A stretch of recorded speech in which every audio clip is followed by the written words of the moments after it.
जय जगन्नाथ पिलाने। तो आज आम जो गोटे नुआ सेक्शन पढ़ा आज नुआ सेक्शन नुआ फास्ट पार्ट ओके जोड़ा अच्छी प्राच्य और पाश्चात्य साहित्य तत्व तो से विषय जो रस रीति है तो ये सब जिनस अच्छी आम तार प्रथमटा पढ़ा रस कहले कौन बुझ आ तार टाइप्स पढ़ा बुझी तो आज आम वन बाय वन माने लाइन बाय लाइन आम डिस्कसन करवा बुझी तो पिला माने लाइन बाय लाइन डिस्कसन करुँची कहीं या पर क्वेश्चन मु या सिलेक्शन क्वेश्चन नहीं आसबि ओके तो मु कह चाहूँगी जे तुम भल से शुण है कहीं एथि बहुत क्वेश्चन आसो ओके बहुत क्वेश्चन आसो कहीं अलग जिनस आसबनी बुझी तो मन रखुव तो जहाँ पढ़ाऊँ मुझे गुड़ा भितर आसो है तेणु प्रथम आम देखा कौन ना रस कहले कौन बुझ तो प्राच्य और साहित्य इलाकार रसतत्व एक महत्वपूर्ण वैभव ओके तेणु प्राच्य काव्य जगत रे यार स्थिति वांग्मय और सुरक्षित यही रसर व्याकरणगत व्युत्पत्ति करने को जाए है जो विश्वनाथ कविराज यहाँ कथा आम बहुत आड़ पढ़लुणी तेणु साहित्य दर्पण लिखिं रस्यते इति रस है यार माने कौन ना जहाँ आस्वादित हुए है ताहा ही रस है तो तेणु कौन ना वैदिक समय ही रसर शब्दर प्रचलित है तो तेणु ब्राह्मण उपनिषद प्रमुख ग्रंथ रे रस शब्दर अर्थ विस्तृत बा दिगंत प्रसारी कहते है रस माने आम जाचु आखु रस ये से सब रस नुह है तो जमती गोटे गोटे आम जो गोटे गीत शुणु कौन सी पाठ देखू जो हाँ ए भाव अच्छी ए जो गीतटा अच्छी ए रस भर्तीपूर्ण अच्छी ए भाव अच्छी है ये सब जिनस ए गुण अच्छी है तो ये जिनस हूँ आम देखू जे से हिसाब से आम ये देखा देखुचु जे रसर अर्थ हूँ कौन ना विस्तृत और दिगंत प्रसारी तेणु पिला ख्रीष्टीय प्रथम शताब्दी बेलू भरत मुनि नाट्यशास्त्र है रसर प्रथम साहित्यिक रूप भास्वर होइथिबार जना जाए बुझीगला तेने कौन कहला जे भरत मुनि नाट्यशास्त्र बुझे ये जो रसर व्यवहार है प्रथम साहित्यिक रूप है तो जो साहित्यिक रूप रसर साहित्यिक रूप जो भरत मुनि नाट्यशास्त्र रे भास्वर होइथिबार जना जाए मतलब देखा देइथिबार जना जाए तेणु रस रस हूँ कौन ना संप्रदायर ऐतिह्य सुप्राचीन तेणु ऐतिह्य मानदंड को आधार कर देखिले जना जाए नंदकेश्वर मन रख यहाँ गोटे नंदकेश्वर होती यही संप्रदायर प्रथम प्रवक्ता है तेणु ये जो रस संप्रदायर है प्रथम प्रवक्ता किए पिला माने नंदीकेश्वर है मात्र तांको पूर्णांग कृति ए पर्यंत दुष्प्राप्य है किंतु से जो आरंभ कर जहाँ भी गोटे बही से किंतु टोटाल आमको जना ना जे ये नंदकिशोर करछंती कि नहीं किंतु आम जो देखा ये नंदकिशोर ही रसर आविर्भाव कर ये माने बही से लिखि जना जाए आ से प्रवक्ता सी कहूबार भी जना जाए जे जो रस जिनसटा को से ही प्रथम ये कर बुझे तेणु से सकाशे भरत मुनि को यार प्रतिष्ठाता आसन मिली है तेणु आमर जो रसर जो प्रथम आम कही जे तांको नाट्यशास्त्र रसर प्राथमिक साहित्यिक रूप से देते किंतु नंदकिशोर से जो आमर कौन सी ना सी होती प्रवक्ता है सी प्रथम रस संप्रदायर जे सी ही यहाँ हूँ बहु प्राचीन बोली सी ये करते बुझे तेणु ये रस संप्रदायर जो प्रथम प्रवक्ता जदि क्वेश्चन आसे तुम्हें लिख नंदकेश्वर आउ जदि प्रतिष्ठाता आसे भरत मुनि लिख बुझे भरत मुनि आउ नंदीकेश्वर तेणु तांको द्वारा प्रचलित रस सिद्धांत एवं भी विदग्ध समाज रे आदृत है अलंकार शब्द संप्रदायर बाम तेणु अलंकार जो मुख्य बाम आम कहीपर है रुद्रट एमाने सबू प्रमुख अलंकार जिते तुम जान विभिन्न आमर शब्द को सरस सुंदर रमणीय चित्ताकर्षक करने अलंकार व्यवहार करा जाए जमती गोटे नारी तार गहना ताकू सुंदर देखा जाए जीवाई सी अलंकार परिधान करे अलंकार पिंधले सी आहरी सुंदर देखा जाए ठीक सेमती एठी आमर शब्द को वाक्य को सुंदर करने अलंकार है आवश्यकता पड़ी अलंकार व्यवहार होती तेणु अलंकार संप्रदायर कौ माने मुख्य थिले ना ब्राह्मण आउ रुद्रट है आचार्यगण एमाने अलंकारवादी थिले मध्य अलंकार गुण रीति ध्वनि मुझे कहनी ना रस गुण है यही सब जिन रुए माने आम ये तेणु ହେଲା ଗୁଣ ରୀତି ଧ୍ୱନି ରସ ମଧ୍ୟରେ ଏକ ସୁନ୍ଦର ସାମଞ୍ଜସ୍ୟ ରକ୍ଷା କରିବାକୁ ପ୍ରଯତ୍ନ କରିଥିଲେ। କାଳିଦାସ ଓ ଭବଭୂତି ଆପଣାର ଆଲୋଚନା ଗ୍ରନ୍ଥମାନଙ୍କରେ ରସନ ପ୍ରାଧାନ୍ୟ ସ୍ୱୀକାର କରିଯାଇଛନ୍ତି। ଆନନ୍ଦ ବନ୍ଧନ ହେଲା ଧ୍ୱନିବାଦୀ ହେଲେ ହେଁ ରସକୁ ଗୁରୁତ୍ୱକୁ ସ୍ୱୀକାର କରି ରସ ଧ୍ୱନି ଉପରେ ସେ ପ୍ରାଧାନ୍ୟ ଦେଇଛନ୍ତି। ହେଲା କ'ଣ ଦେଇଛନ୍ତି ଯେଉଁ ଆନନ୍ଦ ବର୍ଦ୍ଧନ ହେଲା ଇଏ ହେଉଛି ଆନନ୍ଦ ବର୍ଦ୍ଧନ ଓକେ। ଇଏ ଧ୍ୱନିବାଦୀ କିଏ ନା ଆନନ୍ଦ ବର୍ଦ୍ଧନ। ଇଏ ଧ୍ୱନିବାଦୀ ଯେତେ ହେଲେ ମଧ୍ୟ ଇଏ ରସର ଗୁରୁତ୍ୱକୁ ସ୍ୱୀକାର କରିଛନ୍ତି ଯେ ହଁ ଯେକୌଣସି ଜିନିଷର ରସର ପ୍ରାଧାନ୍ୟ ରହିଛି ହେଲା ରସଧ୍ୱନିର ପ୍ରାଧାନ୍ୟ ରହିଛି। ତାଙ୍କ ପରେ ଅଭିନବ ଗୁପ୍ତ ଓ ରାଜା ଭୋଜ ରସ ସମ୍ପ୍ରଦାୟର ବିଶିଷ୍ଟ ପୃଷ୍ଠପୋଷକ ଥିଲେ। ତେଣୁ ପିଲାମାନେ ଇମ୍ପୋର୍ଟାନ୍ସ ଲାଇନ୍ ଗୁଡ଼ା ଅଛି ତୁମେ ଦେଖିବ ମୁଁ ଏହାର PDF ପଠାଇଦେବି ଓକେ। ତେଣୁ ନେକ୍ସଟ ସେ କହିଛି ଭୋଜଙ୍କ ଦୃଷ୍ଟିରୁ ଅଳଙ୍କାର ବିଭାବ ଅନୁବାଦ ବ୍ୟଭିଚାରୀ ଭାବ ଦ୍ୱାରା ଉଦ୍ଦୀପ୍ତ ହୋଇ ରସତ୍ୱକୁ ପ୍ରାପ୍ତ ହୁଏ। ତେଣୁ ମମ୍ମଟ ଭଟ୍ଟ ହେଲା ତାଙ୍କ କାବ୍ୟ ପ୍ରକାଶରେ ରସର ଗୁରୁତ୍ୱକୁ ସ୍ୱୀକାର କରି ଲେଖିଛନ୍ତି ରସାସ୍ୱାଦନଂ ସମ୍ଭୂତମ୍ ଆନନ୍ଦମ୍ ହେଲା। ପୁଣି ରସ ସମ୍ପର୍କରେ କାବ୍ୟାନୁଶାସନରେ କୁହାଯାଇଛି ସଦ୍ୟୋରସ୍ୱାସ୍ୱଦ ଜନ୍ମା ନିରସ୍ତ ବିଦ୍ୟୁନ୍ତରା ବ୍ରହ୍ମସ୍ୱାଦ ସଦୃଶୀ ପ୍ରୀତିରାନନ୍ଦ ଓକେ। ତେଣୁ ପିଲାମାନେ ଯଦି କ୍ୱେଶ୍ଚନ୍ ଆସେ ଯେ କାବ୍ୟ ପ୍ରକାଶରେ ହେଲା ମହମ୍ମଦ ଭଟ୍ଟ କ'ଣ ଲେଖିଛନ୍ତି ଏମିତି ଆସିବ ଯେ ରସ ସ୍ୱାଦନ ସମ୍ଭୂତମ୍ ଆନନ୍ଦମ୍ ଇଏ କିଏ ଲେଖିଥିଲେ ନା ମମ୍ମଟ ଭଟ୍ଟ ଓକେ ବୁଝିଯାଇଛି। ତାପରେ ସାହିତ୍ୟ ଦର୍ପଣାକାର ବିଶ୍ୱନାଥ କବିରାଜ ହେଲା ରସବାଦର ସର୍ବଶ୍ରେଷ୍ଠ ପ୍ରବକ୍ତା କୁହାଯାଇପାରେ ହେଲା। ତ ଆଉ ଜଣଙ୍କୁ ମଧ୍ୟ କୁହାଯାଇପାରେ ବିଶ୍ୱନାଥ କବିରାଜ। ତ ଇଏ ସାହିତ୍ୟ ଦର୍ପଣାକାର ହେଲା। ତ ସାହିତ୍ୟ ଦର୍ପଣାକାରର ମୁଖ୍ୟ କିଏ ନା ବିଶ୍ୱନାଥ କବିରାଜ। ତ ସାହିତ୍ୟ ଦର୍ପଣରେ ସେ ଉଲ୍ଲେଖ କରିଛନ୍ତି ଯେ ରସାତ୍ମକଂ ବାକ୍ୟଂ କାବ୍ୟମ୍ ଓକେ। ତ ଏଇ ଯେଉଁ ଶ୍ଳୋକ ଗୋଟେ ଅଛି ପିଲାମାନେ ଏ ଶ୍ଳୋକ ଗୁଡ଼ିକ ତୁମେ ଲେଖିନେବ କିଏ କେଉଁ ଶ୍ଳୋକ କହିଥିଲେ ଏଗୁଡ଼ା ବହୁତ ଇମ୍ପୋର୍ଟାନ୍ସ ରହୁଛି। ତ ଅର୍ଥାତ୍ ରସପୂର୍ଣ୍ଣ ବାକ୍ୟ ହେଉଛି କାବ୍ୟ ହେଲା। ମୁଁ କହିନି ବାକ୍ୟ ଗୁଡ଼ିକ ରସପୂର୍ଣ୍ଣ ହେବା ଦରକାର ମାନେ ଗୁଣ ଥିବା ଦରକାର ତା ଭିତରେ ହେଲା। ତ ଇଏ ସବୁ ଅଳଙ୍କାର ରହିଥିବା ଦରକାର ଏସବୁ ଜିନିଷ ରହିବା ଦରକାର। ପଣ୍ଡିତ ଜଗନ୍ନାଥ କହିଛନ୍ତି ହେଲା ଉପରୋକ୍ତ ଉକ୍ତିକୁ ଅଧିକ ପ୍ରାଞ୍ଜଳ କରି ରସ ଗଙ୍ଗାଧର ଗ୍ରନ୍ଥରେ ଲେଖିଛନ୍ତି ହେଲା। ସେ ରସ ଗଙ୍ଗାଧର ଗ୍ରନ୍ଥରେ ଲେଖିଛନ୍ତି ରସଟା କେମିତି ହେବା ଦରକାର ନା ରସ ହେବା ଦରକାର ରମଣୀୟାର୍ଥ ପ୍ରତିପାଦକ ଶବ୍ଦ କାବ୍ୟମ୍ ହେଲା। ଏହାର ଅର୍ଥ ହେଉଛି କ'ଣ ଯେଉଁ ଶବ୍ଦ ରମଣୀୟ ଅର୍ଥ ପ୍ରତିପାଦନରେ ସହାୟକ ତାହା ହିଁ କାବ୍ୟ ହେଲା। ତାମାନେ ରମଣୀୟାର୍ଥ ପ୍ରତିପାଦକ ଶବ୍ଦ କାବ୍ୟମ୍ ହେଲା ସେଇଟା କାବ୍ୟମରେ ପରିଣତ ହୁଏ। ତେଣୁ ଏହିପରି ଦେଖିଲେ ପ୍ରାଚୀନ ସାହିତ୍ୟରେ ରସର ସଂଜ୍ଞା ଓ ରୂପ ବିଭବ ସୁବିସ୍ତୃତ। ଏହି ପ୍ରାଚ୍ୟ ସାହିତ୍ୟମାନଙ୍କରେ ରସ ନିଷ୍ପତ୍ତିରେ ସମ୍ପର୍କରେ ବହୁ ମତବାଦ ରହିଥିବା ଦୃଷ୍ଟିଗୋଚର ହୋଇଥାଏ। ଭରତ ମୁନିଙ୍କ ମତରେ ହେଲା ବିଭାବ ଅନୁଭାବ ସଞ୍ଚାରୀ ଭାବ ସଂଯୋଗରେ ରସ ନିଷ୍ପତ୍ତି ହୋଇଥାଏ।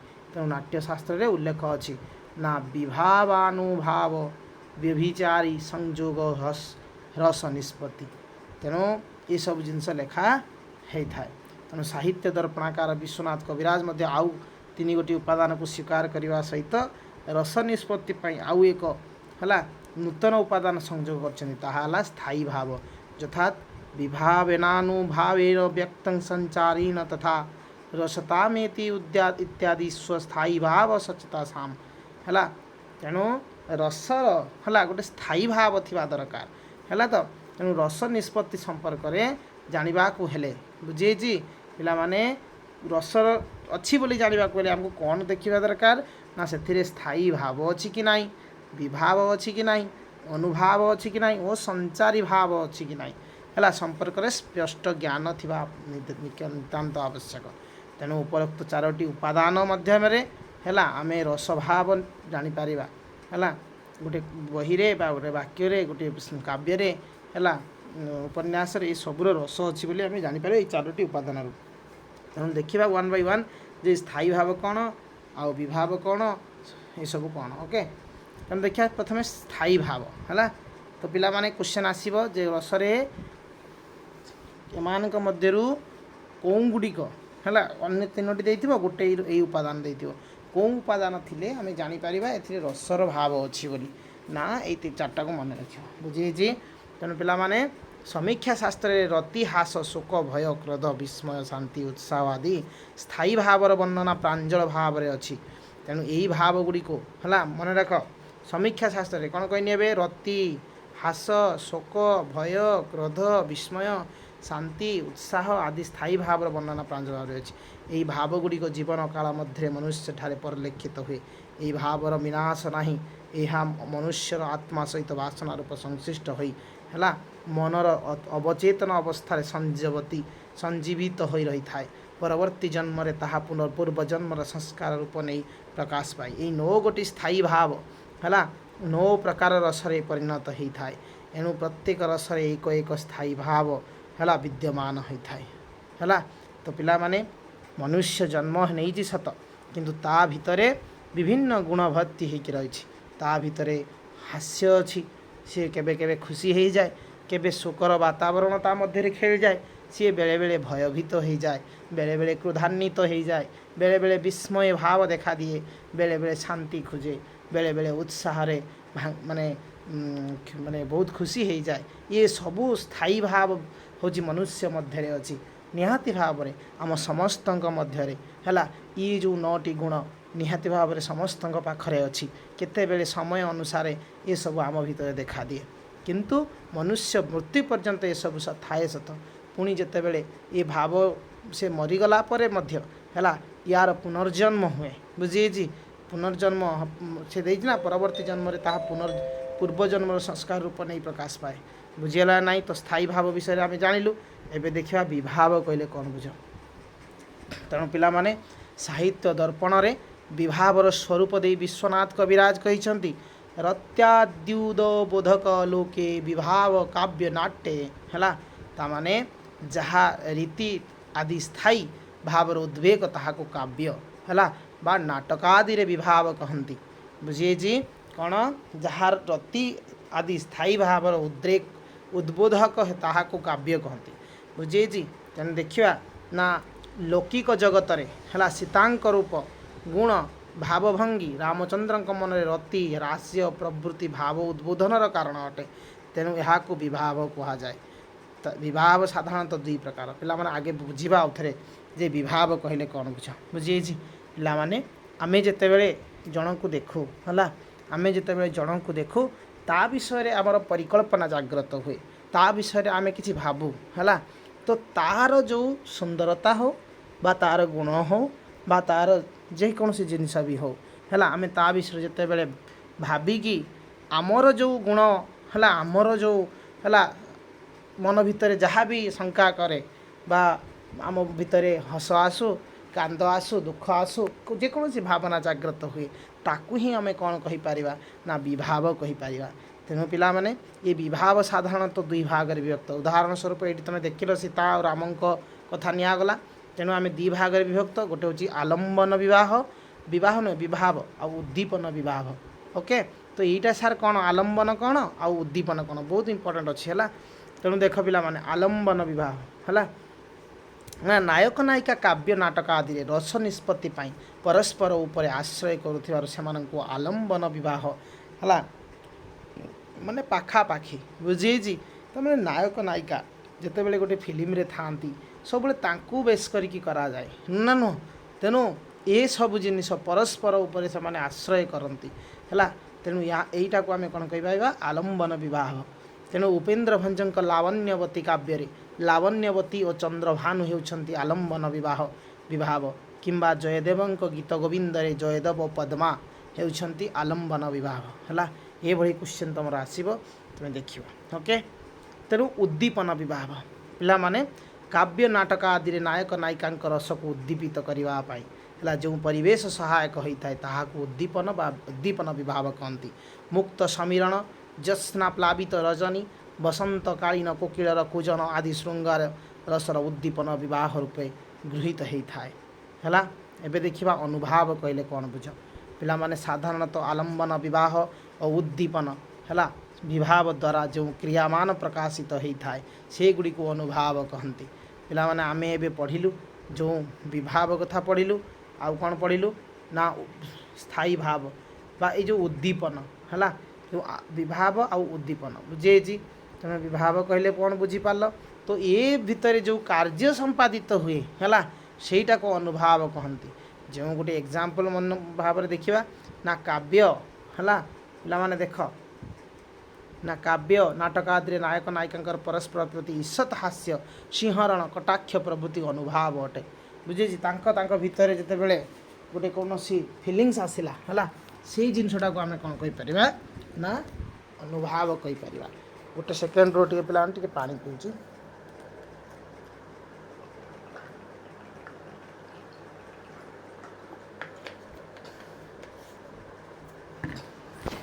एबे देखिए पिला माने संचारी भाव तेणु पिला माने संचारी भाव को केतेक व्यभिचारी भाव नाम रे नामित करि थांती हला तो संचारी भाव को कौन कौन केतेक लोक व्यभिचारी भाव बोली ताने संचारी भावर अन्य नाम कौन हो पारिबो ना व्यभिचारी भाव हो पारिबो साधारणतः विभाव अनुभाव व्यतीत जो समस्त भाव रस आड़ को क्षण पाई अग्रसर हो क्षण को तिरोहित बा विलीन कर दियंती ताहाको संचारी भाव बा व्यभिभाव कहती क्वेश्चन एमती भी आसीपे तो यार 33 प्रकार बोली है तो संचारी भाव केते प्रकार पिला माने 33 प्रकार अच्छी है साहित्य दर्पण में वर्णित अच्छी बुझे गोटे हूँ निर्वेद आवेग दैन्य श्रम मद जड़ता स्वप्न मोह जाग्रता ए उग्रता आलस्य है अपस्मार गर्भ मरण अवहितथा निद्रा अर्मस शंका उन्माद ऐशुक्य व्याध मति स्मृति हर्ष असूया लज्जा संत्रास विषाद धृति चपलता वितर्क ग्लानि चिंता स्थायी भाव मानक पूर्वोक्त 33 गोटी व्यभिचारी भाव आकस्मिक भाव आविर्भाव और विलय होता है तेणु यहीपरी भावे काव्य और नाटक आदि रे नायक नायिका विभाव और अनुभाव संचारी भाव जो संयोग हृदय भितर स्थायी भाव रसत्व प्राप्त हुए तापर देखिबा रस निष्पत्ति संपर्क मतवाद है तो प्राच्य और अलंकारिक मानक मध्य रस निष्पत्ति संपर्क है नानादि मत पार्थक्य थिबार सेमानक सृष्टि विभव जना जाए आलंकारिक भट्टलोटक है श्रीशंकुक भट्टनायक अभिनवगुप्त आदि रस निष्पत्ति संपर्क मतवाद एवं भी पाठकों मन में अनेक प्रश्नवाची सृष्टि करे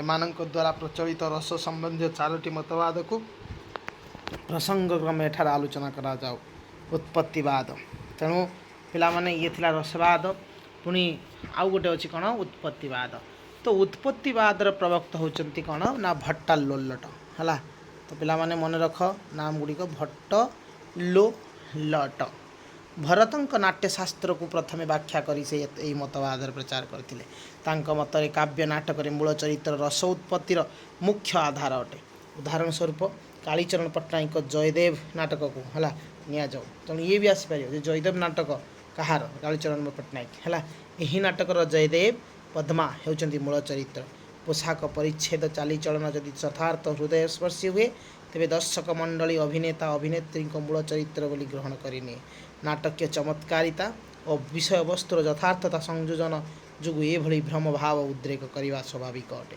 तेणु मूल चरित्र जयदेव और पद्मा हेले नाटकर अवलंबन विभाव बुझी तो बेश पोशाक समय परिवेश से उद्दीपन विभाव कार्य करे ताने मूल चरित्र को आम कौन कहीपर अवलंबन विवाह बोलिकी मन रखिदेव जेकोसी राम सीता कथा आम जो पढ़लु तो तांकर मूल चरित्र से माने तेणु सेटा हूँ कौन हिसाब से धरिया कौन विवाह ना आलम्बन विवाह है किंतु जहाँ जहाँ ये बेश पोशाक ये सब उद्दीपन विवाह है एथिरे जो नाटक देखा जाइथिबा सेमानंकर हर्ष विषाद संचारी ये सब हूँ कौन संचारी बा व्यभिचारी भाव है तुम एटा कार्य होची तेणु यही मूल चरित्र रस निष्पन्न हो दर्शक पाठक आलोक की को आनंद लाभ करे बुझे तेणु अंधकार रे पड़ी रज्जु है सर्प धारणा सृष्टि कलापरी मूल चरित्र अनुरूप वेशधारी अभिनेता ठारे दर्शक मूल चरित्र को आरोप करे है तेणु भट्टालोलट रस निष्पत्ति संपर्कित मतवाद दोषयुक्त अटे यह एक मिथ्या ज्ञान है को पाथेय करी प्रतिष्ठित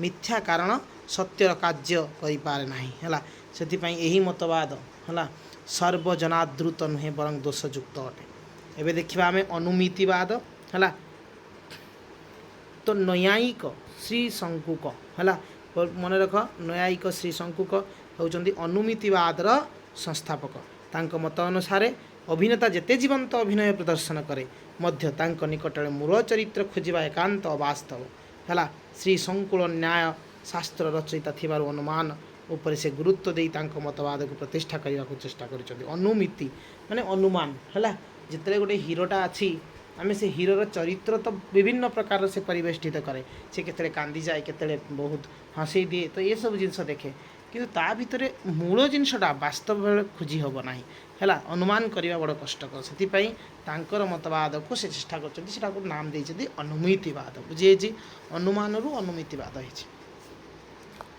तेणु नेक्स्ट लौकिक जगत रे प्रचलित सत्य मिथ्या सादृश संशय यही चारि प्रकार वृत्ति को यही मतवाद निमंते ग्रहण करिसेंती। जयदेव नाटक रे जयदेवंक वास्तव अभिनय देखी यही अभिनेता स्वयं जयदेव बोली भाविले सत्य प्रतीत हुए है। ये अभिनेता जयदेव नुहंती मिथ्या प्रतीति यही अभिनेता जयदेवंक सदृश सदृश्य प्रतीति तो ये सब किसी दरकार ना है।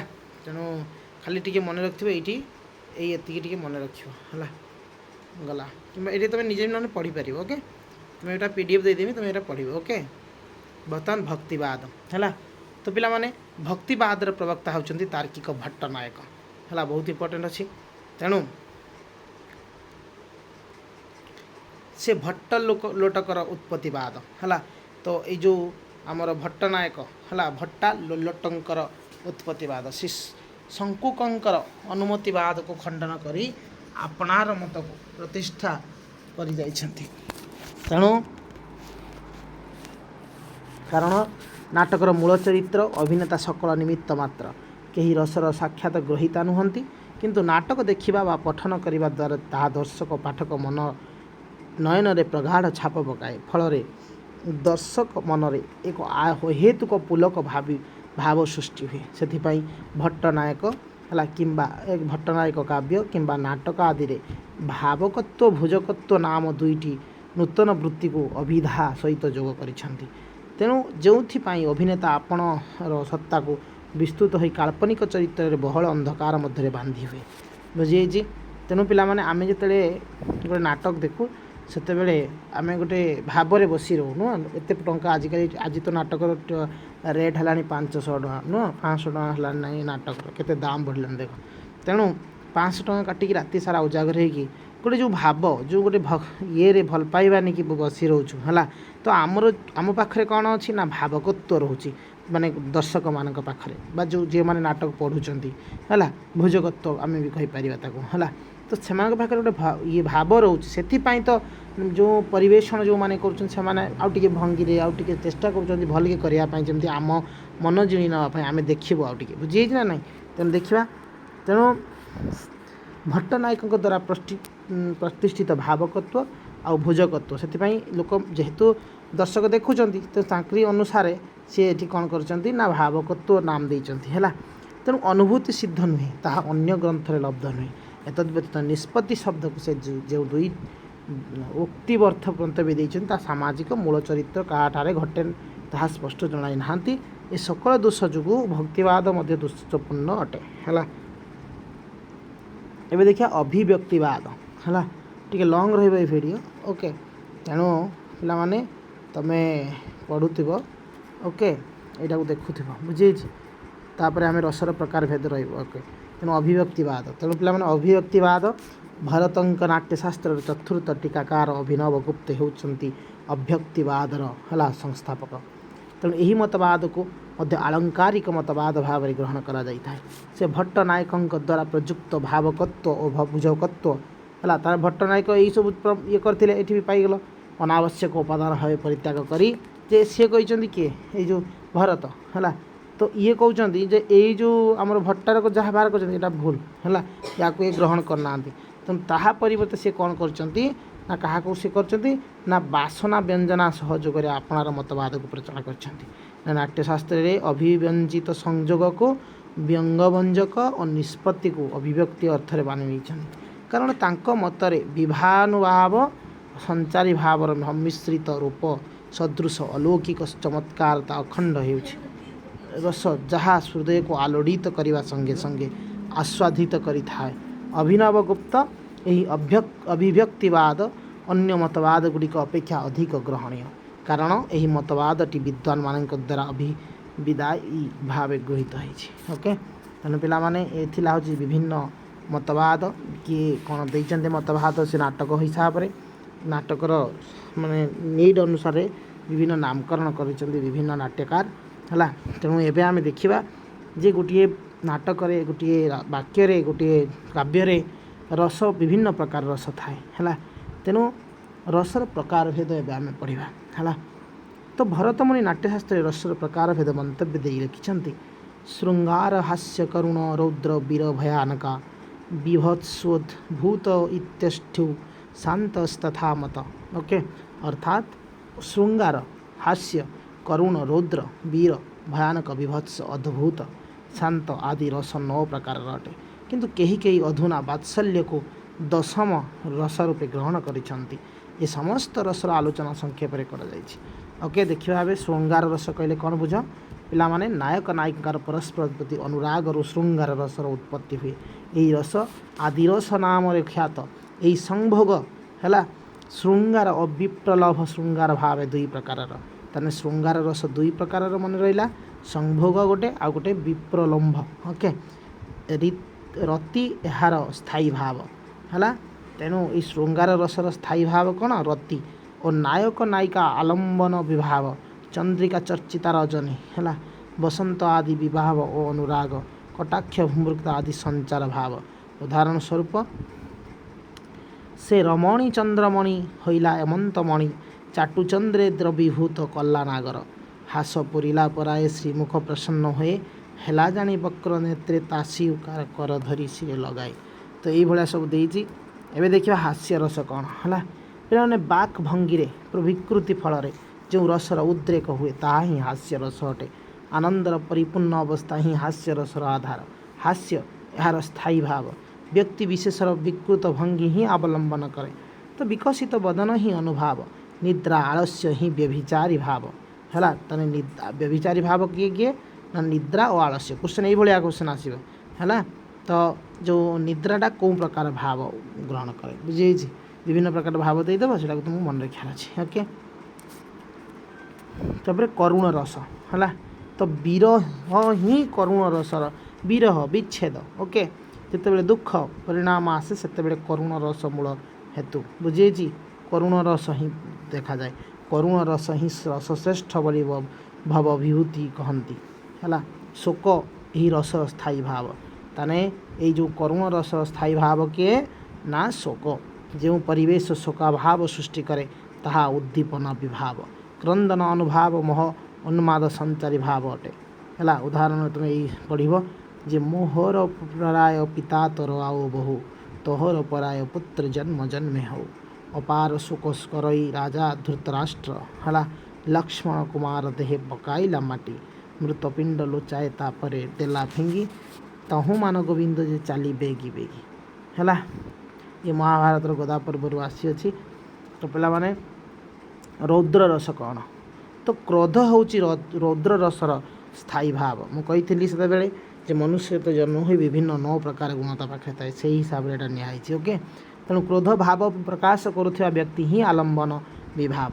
तेणु मुक्ति मुष्टि प्रहार और प्रतिशोध चिंता उद्दीपना विभाव अधर दंशन आदि अनुभाव उग्र भाव यार संचारी भाव है।